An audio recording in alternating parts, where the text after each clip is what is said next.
esforça-te e seja homem. Pensa numa expressão, numa frase, numa afirmação difícil da gente decifrar o que é isso.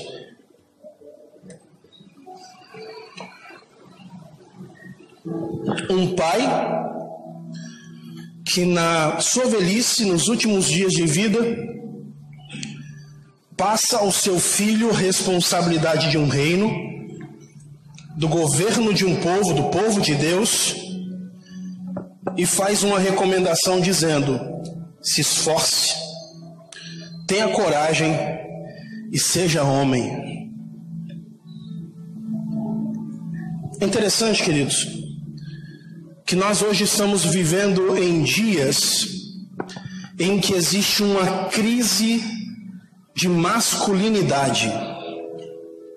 Olha só que interessante isso. Existe uma crise de masculinidade.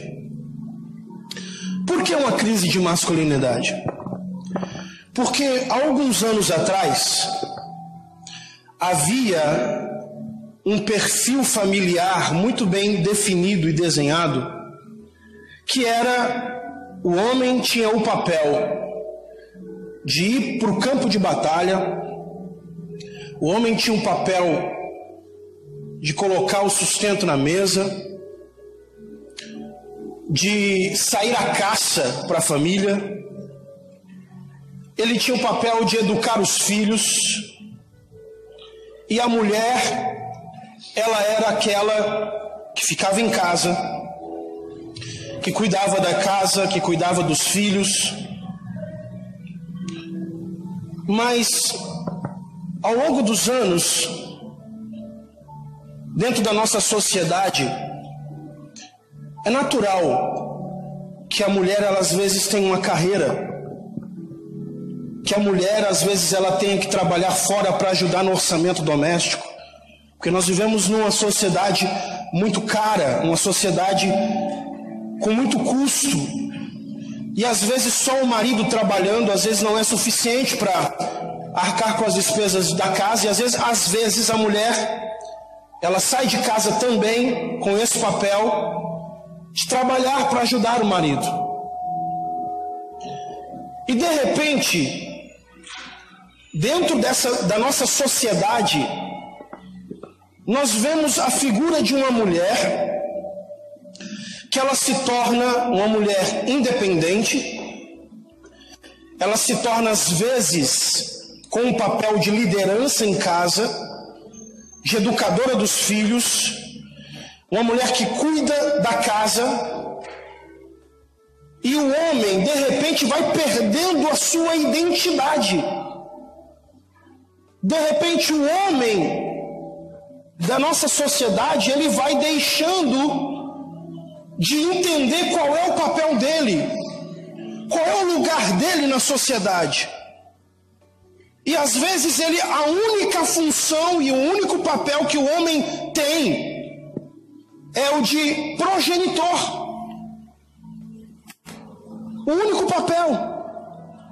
Porque de repente, como eu disse, no meio dessa sociedade que nós estamos vivendo, a mulher, ela é aquela que também vai para a guerra, aquela que também vai para a caça, para ajudar em casa. E às vezes o marido fica naquela de: eu não sei qual que é o meu papel muito bem definido. Eu não sei se eu lidero como homem ou se eu divido essa minha liderança com a mulher. E sabe o que nós estamos vivendo nessa sociedade, queridos? Nessa era pós-moderna? Um ponto de que o homem, preste atenção, o Espírito Santo quer tratar os nossos corações essa noite. O homem chega num momento da sua vida que ele fala assim: eu não tenho mais utilidade. Eu não tenho mais utilidade. Porque ele começa a enxergar às vezes na mulher papéis que antes ele exercia e que agora estão sendo substituídos, e ele fala assim: ela faz isso às vezes muito melhor que eu, ela administra o dinheiro da casa muito melhor que eu, ela trabalha e ganha mais do que eu. Ela consegue, porque a mulher é multitarefas. A mulher é multitarefas. A mulher consegue fazer várias coisas ao mesmo tempo. O homem é monotarefa. Ele consegue fazer uma coisa de cada vez. E de repente o homem fala assim: ela é muito melhor do que eu. E o homem vai tendo essa crise de masculinidade. Eu vou dar alguns dados para você. Isso que eu vou falar você pode pesquisar no Google, tá? Você pode fazer uma pesquisa simples no Google. Segundo o Ministério da Saúde, dados de novembro de 2018, há um ano atrás, no Brasil houve 11 mil suicídios. Suicídio hoje no Brasil já é a 4ª causa de morte. Só perde para doenças, e a gente está falando de todo tipo de doença junto. Segundo, para acidentes de trânsito. E terceiro, para homicídios, violência. E o 4º lugar de causas de morte no Brasil hoje é o suicídio. 80%, eu disse 80%, são homens. São homens que resolvem dar cabo na sua vida. Uma irmã me procurou e disse assim: pastor, ore pelo meu marido. Eu falei: por quê, irmã? O que está acontecendo? Ela falou assim: meu marido está desempregado. Lá em casa só quem está trabalhando sou eu. E ele, por estar nessa situação de desemprego, de não conseguir pagar as contas, de não conseguir suprir as necessidades da família, ele está se isolando em casa.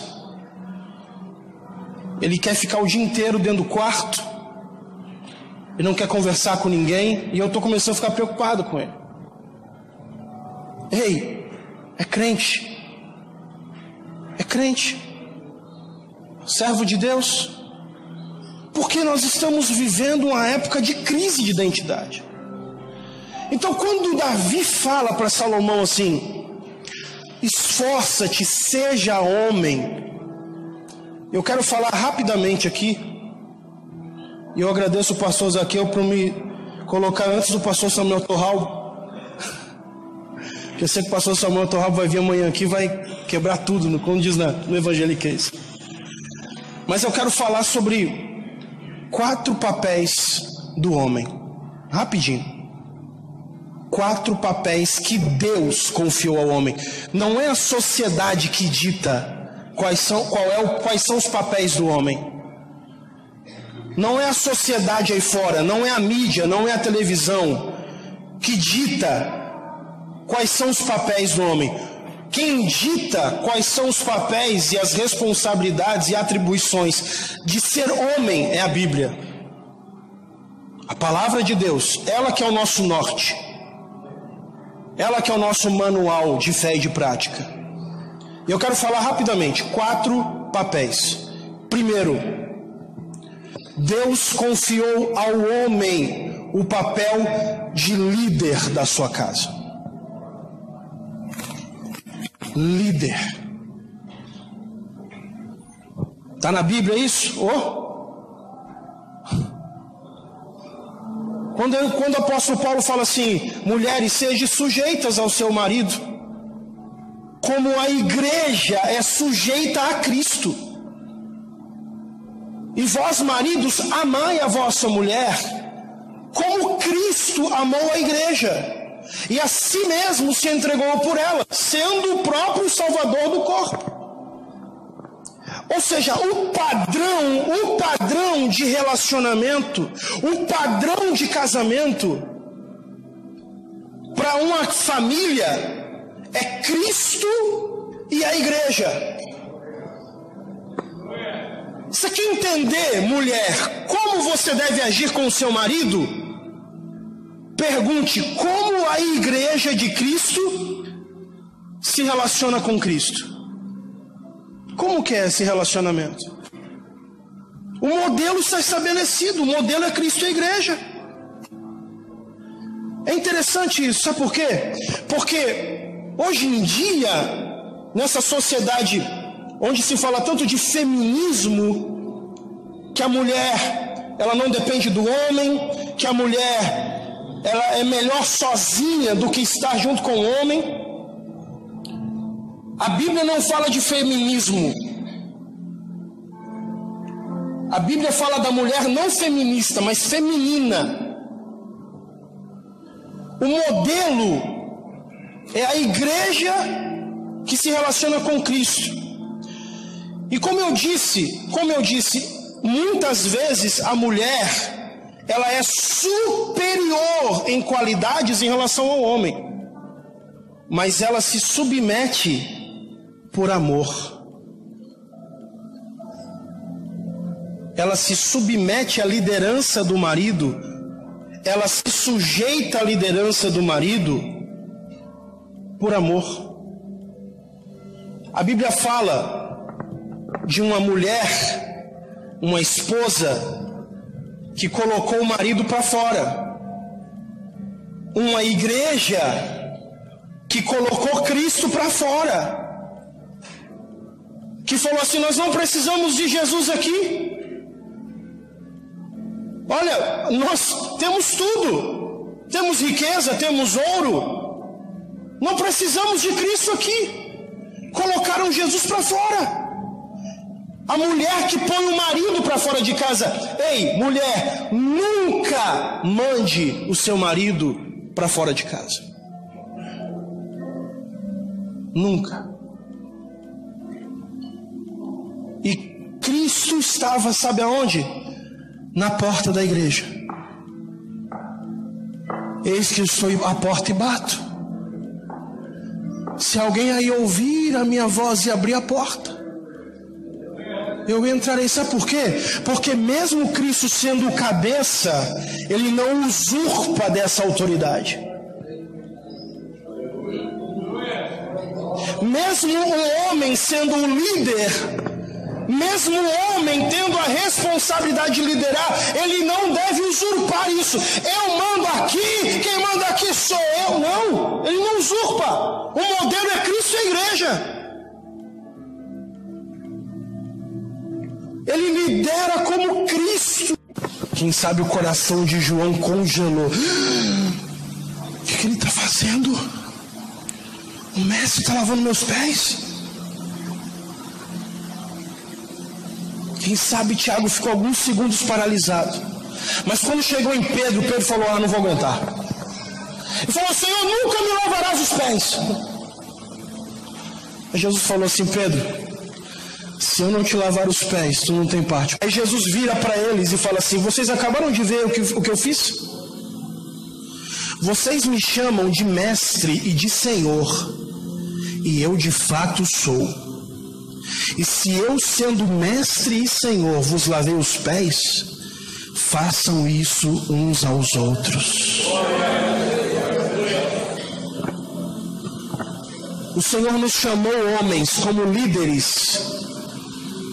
Não é para a gente machucar, não é para ferir com palavras, não é para bater na mesa, é para servir, é para cuidar.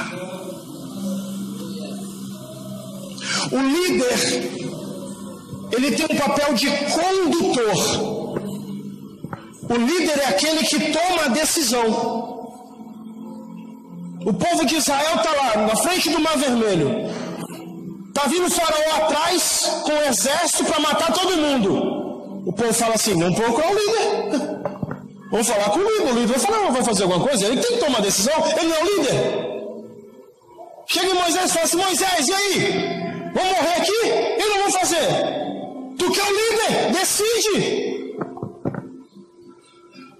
Aí Moisés falou: Senhor, o povo está falando, o povo está me perguntando o que nós vamos fazer. Mas deixa eu dizer uma coisa para você: o líder é quem conduz. Ei, é o homem que tem o papel de líder, de condutor da sua casa, de condutor da sua família. Eu acredito que vocês estão estudando também 1 e 2 Samuel aqui na escola dominical. Por que Deus puniu a casa de Eli? Porque ele não foi líder dos seus filhos. Porque ele não foi líder. Ele tinha o papel como sumo sacerdote de falar assim: Ofni e Finéias, vocês estão fora do sacerdócio. Acabou.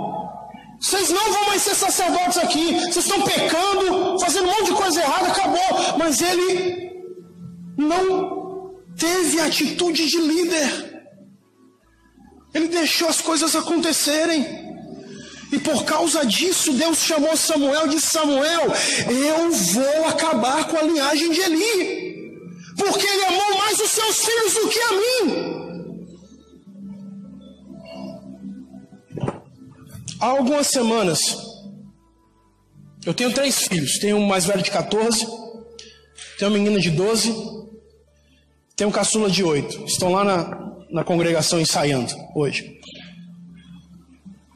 E eu fui pregar um sábado. Eles falaram: pai, deixa a gente ficar na igreja lá, na sede, lá onde eu congrego.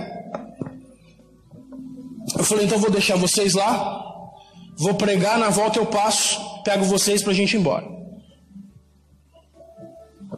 E aí, minha esposa estava trabalhando à noite no hospital. Fui, ministrei a palavra, na volta passei na igreja, peguei os 3 e fui para casa. No caminho para casa, a menina falou assim: pai, não dá mais para ficar com esses 2 sozinhos na igreja não. Menina amadurece mais, né? Mais rápido. Não dá não, pai. Esses 2 aí ficam só fazendo bagunça. Em vez de ficar dentro da igreja, ficaram lá na salinha. Ficaram brigando os 2.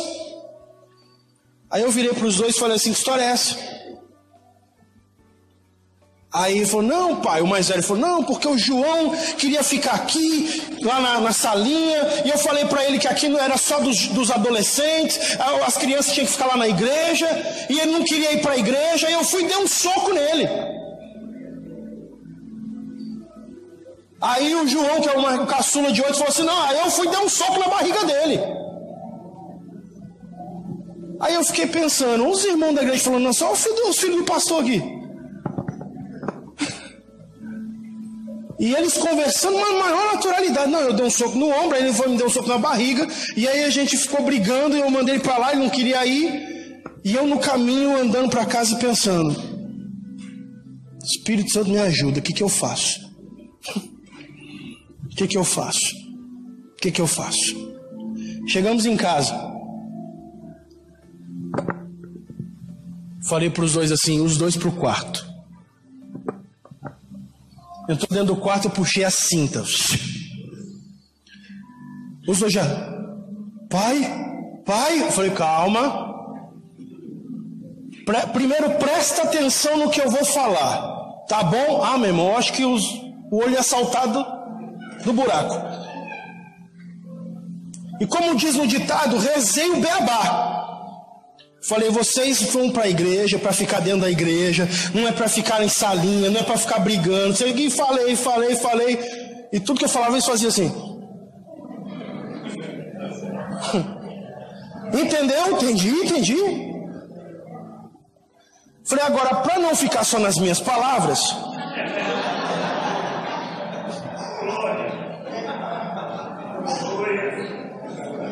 falei: vira o bumbum. De jeito. Vira o bumbum. Porque, irmão, deixa eu falar uma coisa para você, ó. A Bíblia manda nós corrigirmos os nossos filhos. Só que a Bíblia não manda a gente espancar os nossos filhos. O problema é que os pais só vão corrigir quando explodem.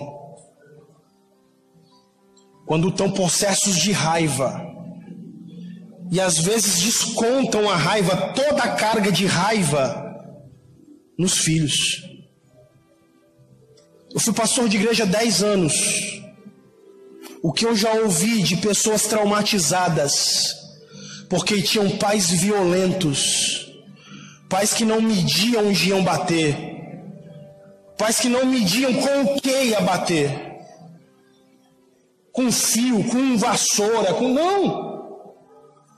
E aí é que está o grande desafio, é você ter sangue frio para corrigir quando precisa. E eu vou dizer uma coisa, irmão, a gente precisa ter cuidado para não machucar os filhos. Deus já fez um lugarzinho assim, almofadado, que já é pronto para isso. Agora não tem pai que é na cabeça, é nas costas, onde a mão vai, onde o chinelo voa, vai. Não. Mas querido, Deus nos chamou como líderes. Como líderes. E às vezes eu vejo, é até natural, o marido chega do trabalho e fala assim: conversa com esse teu filho. Conversa, pelo amor de Deus, não aguento mais. Agora o homem falar pro menino assim: quando sua mãe chegar eu vou contar para ela. Oxi!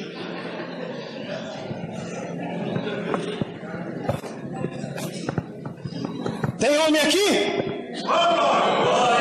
Vou perguntar de novo: tem homem aqui?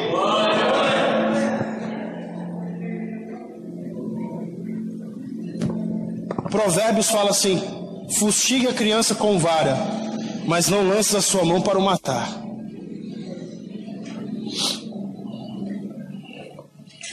Vim para cá pregar, deixei eles lá na igreja. Falei: vocês vão ficar dentro da igreja? Pai, a gente vai ficar dentro da igreja.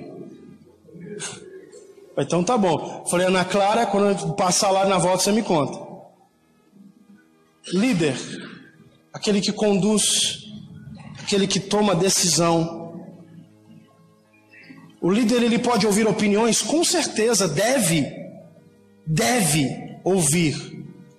Mas a última palavra e a decisão final é do líder. Segundo papel do líder. O primeiro papel é o papel de... Vocês estão aqui ainda? O primeiro papel do homem é o papel de líder.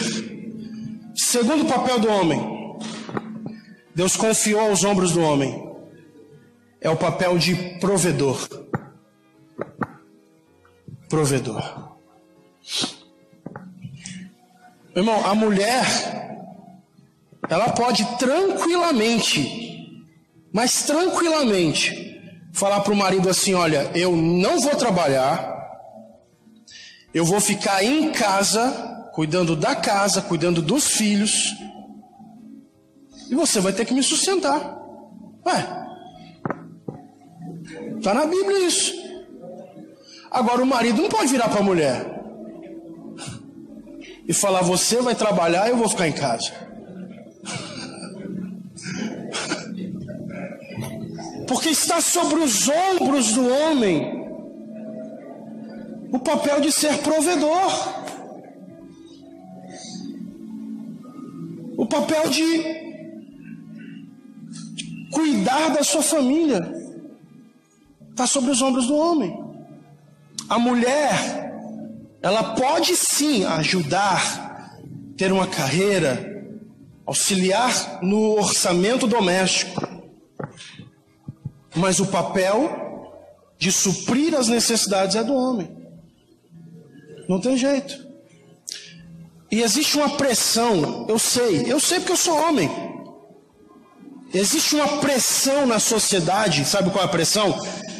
De que o homem, ele tem que ser próspero. Existe uma pressão da sociedade de que o homem tem que ganhar dinheiro. De que o homem tem que ter um carro bacana, tem que ter uma casa boa.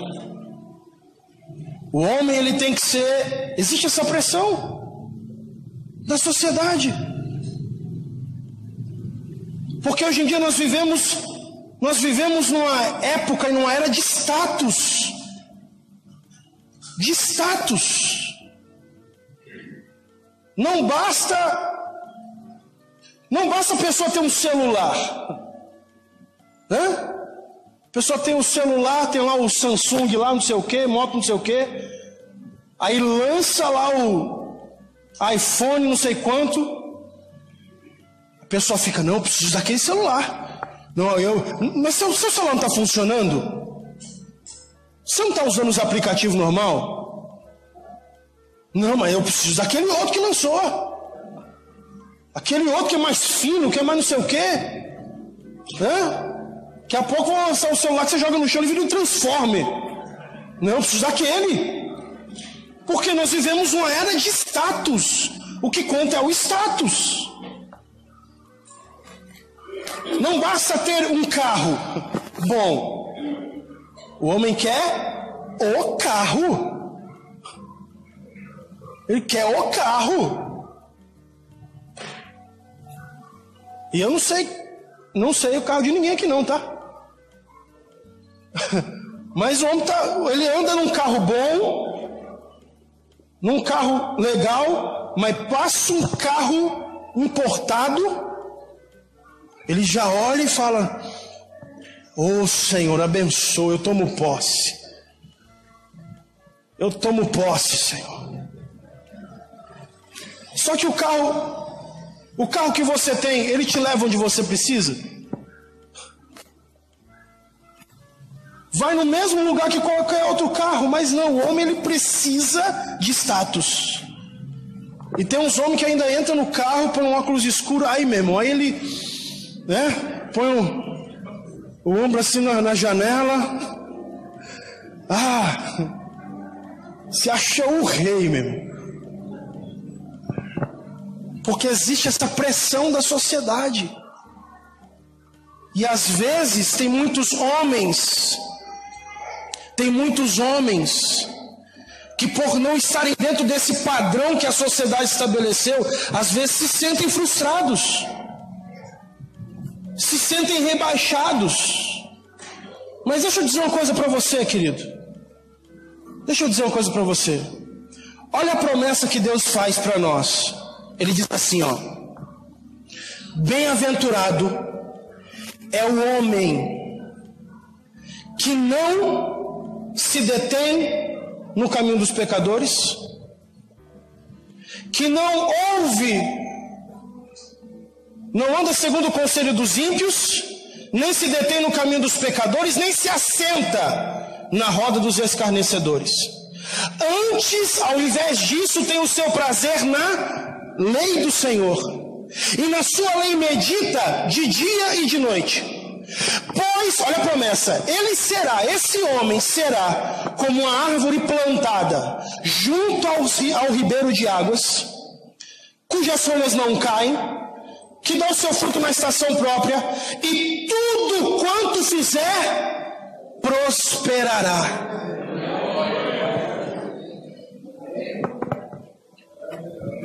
Eu não sei, querido, como está a sua vida aqui,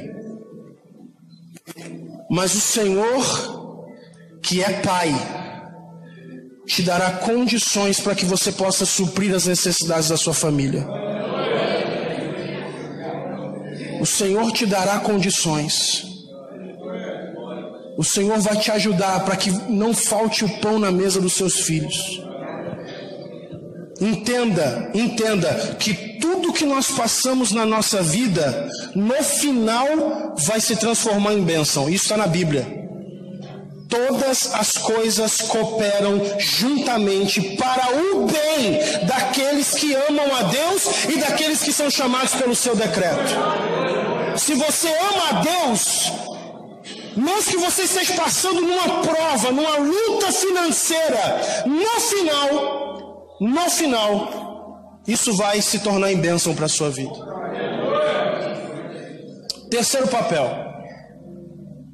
o papel de protetor. Primeiro papel do homem é o papel de... Segundo papel, o papel de... Terceiro papel, o papel de protetor. Olha que interessante quando Jesus fala sobre a sua volta. Ele fala assim, ó. Olha o que ele fala. Se o pai de família soubesse a que horas viria o ladrão, ele vigiaria e não deixaria o ladrão minar a sua casa. Olha só. Se o pai de família, isso fala do papel de cuidado, de protetor.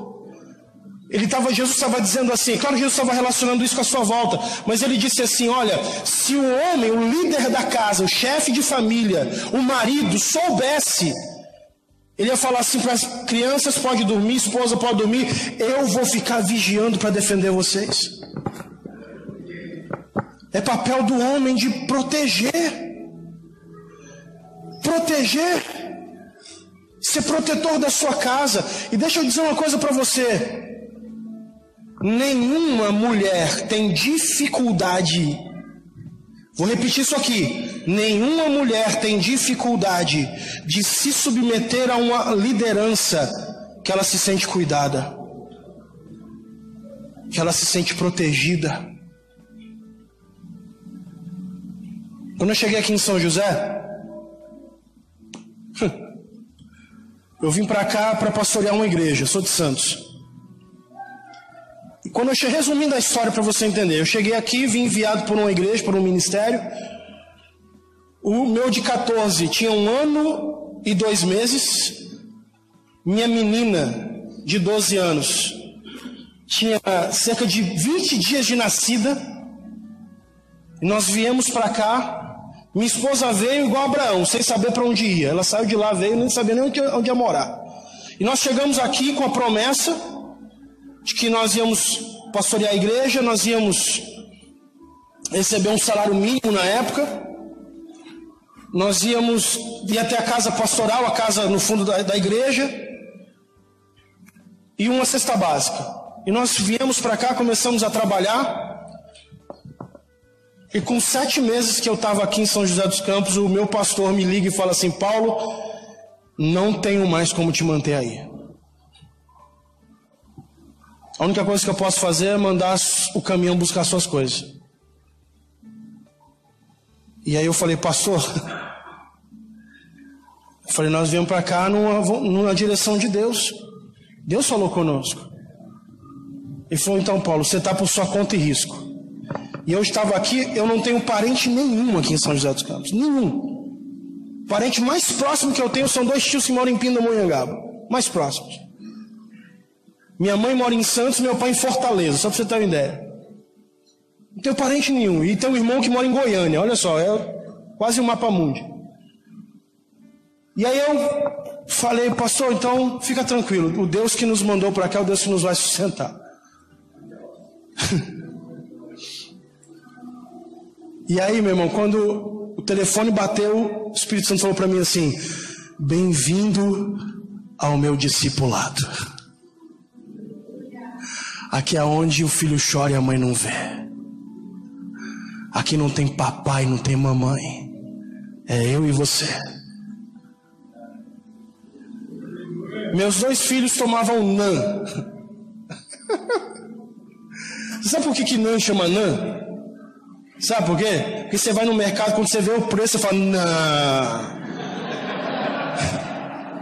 Os 2 tomavam NAN.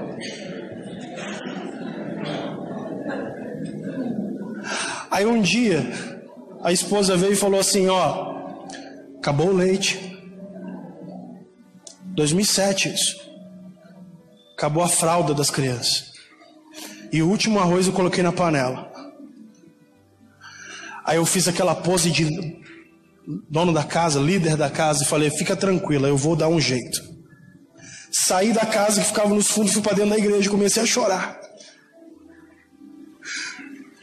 Comecei a chorar. Meu irmão, sabe quantas pessoas tinha na igreja? 5 pessoas. E eu disse: Deus, a tua palavra diz: fui moço e agora sou velho, mas nunca vi desamparado o justo, nem a sua descendência mendigar o pão. Falei: Senhor, eu não tenho nem para quem pedir, Senhor. A única pessoa que eu posso pedir é para o Senhor. Então me ajuda. Eu posso passar, minha esposa pode passar, mas meus filhos não tem como. E eu orei umas 2 horas de joelho. Quando não tinha nem mais palavra para orar, alguém tocou a campainha que ficava lá de fora da igreja. Tinha uma campainha que estava lá no fundo da casa. Irmão, eu estava 7 meses aqui em São José. Eu só conheci os 5 irmãos. Eu fui lá, levantei a porta da igreja. Tinha uma senhora que eu nunca vi na vida. Ela falou assim: só que é o pastor da igreja aqui? Eu fui limpar a lágrima. Falei: sou eu. Ela falou assim: Deus mandou te trazer algo. Eu falei: a irmã quer entrar? Ela falou: não, abre a mão. Eu pelo portão abri a mão. Ela colocou um bolo de nota na mão, fechei. Eu falei: irmã, não quer entrar? Ela falou: não, pastor, Deus abençoe, paz do Senhor. E foi embora. Eu coloquei o dinheiro aqui, fui lá, fechei a igreja, fui lá no fundo e falei assim para minha esposa: veio uma irmã aí que eu nunca vi na vida, me deu um dinheiro. Ela falou: quanto que é? Eu falei: não sei. Ela falou: olha logo. Aí eu fui. 50, 100, 150, 200, 250, 300. Tinha 500 reais naquele bolo. Ah, querido, conte para Deus os seus problemas. Eu vou encerrar minha mensagem.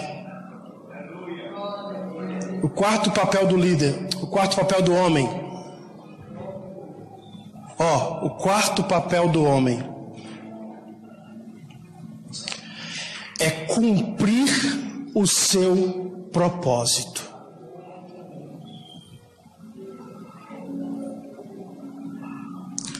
Você sabia que você nasceu nessa terra para cumprir um propósito?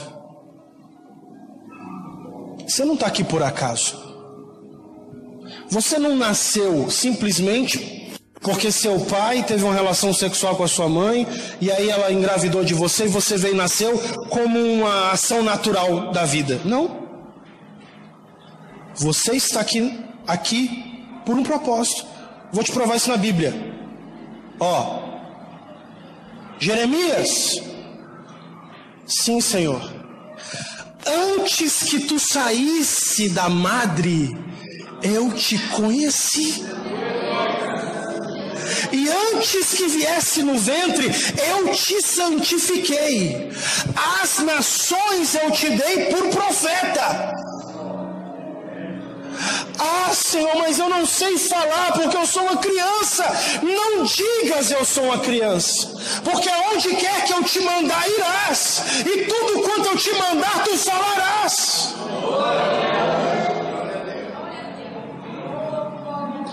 Salmo 139, verso 16 fala assim: os teus olhos, Davi falando, os teus olhos me viram quando eu ainda era uma substância sem forma, e todos os meus dias foram escritos no teu livro, sem que um deles ainda existisse.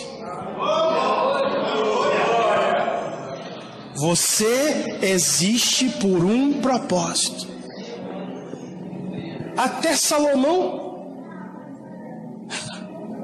você sabia disso? Até Salomão. Olha só, 2 Samuel, capítulo 7. Deixa eu ler para você aqui. Já vou encerrar a mensagem, já vou orar para você. 2 Samuel, capítulo 7, versículo de número 12, fala assim. Versículo 10.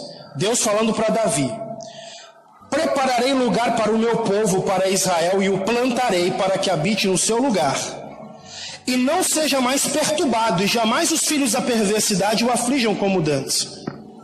Desde o dia 11 em que mandei houvesse juízo sobre o meu povo de Israel, dar-te-ei, porém, descanso de todos os teus inimigos. Também o Senhor te faz saber que Ele, o Senhor, te fará casa. Quando os teus dias se cumprirem e descansares com teus pais, então farei levantar depois de ti o teu descendente, que procederá de ti. Estabelecerei o seu reino. Este, verso 13, edificará uma casa ao meu nome, e eu estabelecerei para sempre o trono do seu reino. Eu lhe serei por pai e ele me será por filho. Se vier a transgredir, castigá-lo-ei com vara de homens e com açoite de filhos de homens. Mas a minha misericórdia não se apartará dele, como a retirei de Saul, a quem tirei de diante de ti. De quem Deus estava falando aqui para Davi? De quem Deus estava falando? Salomão. Salomão já tinha nascido aqui? Não, porque o adultério só aconteceu no capítulo 12. Deus falou para Davi: você vai ter um filho, e de você, esse filho vai edificar uma casa para mim. Salomão não tinha nascido. Aí você vai falar assim: ah, pastor, mas isso aí é predestinação? Não é. Sabe por quê? Vou te provar. Ele fala assim, ó: eu lhe serei por pai, versículo 14, e ele me será por filho, e se vier a transgredir, ó, Deus está fazendo uma possibilidade. Se ele vier a transgredir, ou se ele me deixar, se ele seguir outros deuses, eu castigá-lo-ei com varas de homens e com açoites de filhos de homens. Sabe o que Deus estava dizendo? Eu tenho um propósito para a vida de Salomão. Eu estabeleci um propósito para a vida dele antes dele nascer. Só que pode ser que ele escolha não querer cumprir o meu propósito. Mas se ele escolher não querer, aí ó, vai comer o açoite. Deixa eu falar para você. Você nasceu com um propósito.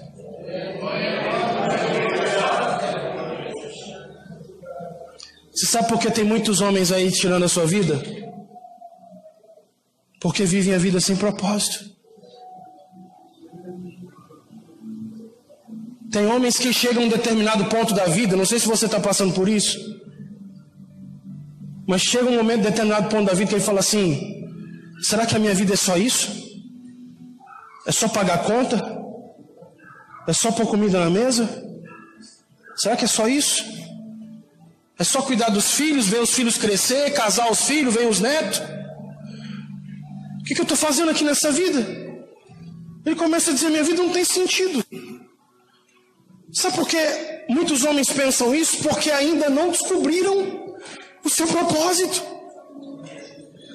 Não descobriram por que estão aqui nessa terra. Não descobriram qual é o projeto que Deus estabeleceu para você.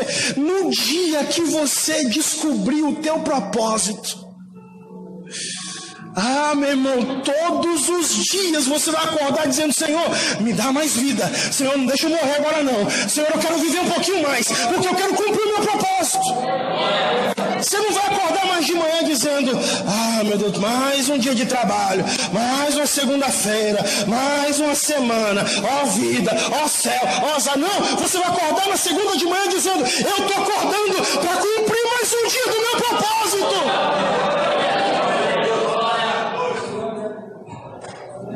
E quando seus dias se findarem, você vai dizer igual o apóstolo Paulo falou: Timóteo, eu combati o bom combate, acabei a minha carreira, guardei a fé. Agora está preparada a coroa que me está reservada para aqueles que amam a Deus. Vamos ficar de pé, eu quero orar por vocês. Aleluia. Oh Espírito Santo, eu quero chamar todos os homens aqui, todos os homens, vem aqui na frente aqui, todos os homens. Se você é homem, vem aqui para frente. Deus está resgatando a nossa identidade. Deus está resgatando o legado que Ele colocou sobre os nossos ombros. Abraça esse irmão aí do lado aí. Abraça esse irmão, aleluia. Aleluia. Abraça ele aí. Orabaxeira macantara macheira mandará. O Senhor te chamou para cumprir um propósito, querido. O Senhor te chamou para cumprir um propósito. Você não está aqui nessa vida, você não está aqui por acaso.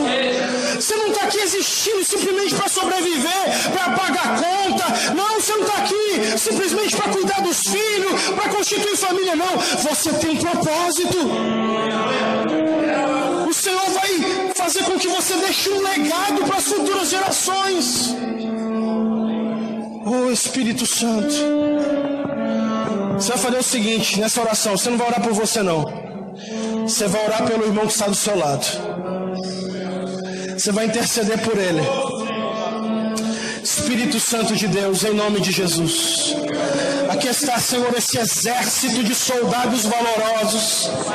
Aqui estão, Senhor, esse exército de homens verdadeiros, homens de verdades, cujo o Senhor colocou sobre eles, Senhor, a responsabilidade de levarem, Senhor, meu Deus, a qualidade de serem homens, de serem varões, de serem líderes, de serem provedores, de serem protetores, de cumprirem um propósito. Espírito Santo, eu oro, ó Deus, por cada um dos teus filhos agora. Vem resgatar, Senhor, essa identidade. Vem resgatar, Senhor, essa identidade. Eles não serão líderes usurpadores. Eles serão líderes que servem. Eles serão líderes que cuidam. Eles serão exemplos para suas esposas. Eles serão sacerdotes para os seus filhos. Eles serão líderes na sua casa.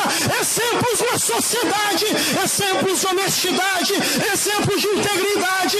Assim como o Senhor testificou de Jó, dizendo: Satanás, você viu Jó, meu servo, homem íntegro, homem honesto, homem justo. Assim o Senhor vai testificar deles. Assim o Senhor vai testificar desses homens que estão aqui no Dom Pedro I, Senhor. Eles serão conhecidos pela sua integridade. Eles serão conhecidos pela honestidade. Eles serão conhecidos pelo propósito que o Senhor estabeleceu para suas vidas. Espírito Santo, se há aqui nessa noite, Senhor, algum pensamento de morte, se há aqui nessa noite algum pensamento de depressão, de tristeza, de falta de propósito, nós repreendemos em nome de Jesus. Que haja vida, que haja vida, que haja vida, que haja, Senhor, renovo espiritual da tua presença, para cumprirmos o teu chamado, para cumprirmos a tua vontade nessa terra, em nome de Jesus. Em nome de Jesus, dá um abraço nesse varão do seu lado, dá um abraço nele e diz para ele: seja homem. Fala para ele: seja homem. Oh, Espírito Santo, aleluia.